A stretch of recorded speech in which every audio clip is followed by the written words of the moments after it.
রোজাদারকে help করতেছে, ইফতারি দিতেছে। আল্লাহ তাদেরকে নেখায় দান করুক। গরিব দুঃখীরা আছে তারা আর অনাহারে মরবে না যদি সবাই মিলে সাহায্য করি। ফ্রিতে কেমন লাগছে? খুবই ভালো ভাই।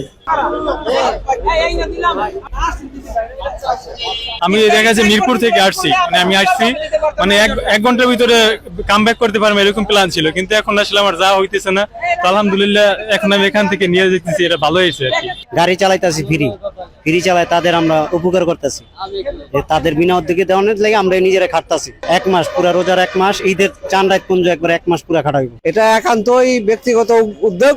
আমরা যারা স্টুডেন্ট আছি আমরা ওপেন ইউনিভার্সিটি পড়াশোনা করে আমরা অলরেডি ছাত্রছাত্রীদেরকে ধরে রাখার জন্য, ছাত্রছাত্রীকে মনোরঞ্জন করার জন্য, ছাত্রছাত্রীর পক্ষ থেকে মানুষকে ভালোবেসে আমরা এই উদ্যোগটা নিয়েছি।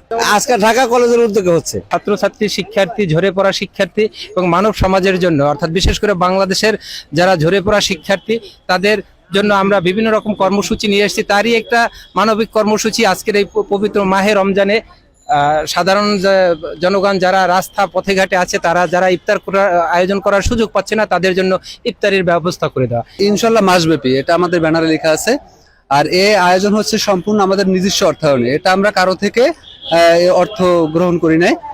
আমরা চাই যে মানুষ, পথচারী যারা আছে, তারা যারা ইফতার বাসায় গিয়ে করতে পারে না, বা পথচারী যারা শিশু ব্যস্ত থাকে, তাদের জন্য এই ইফতার।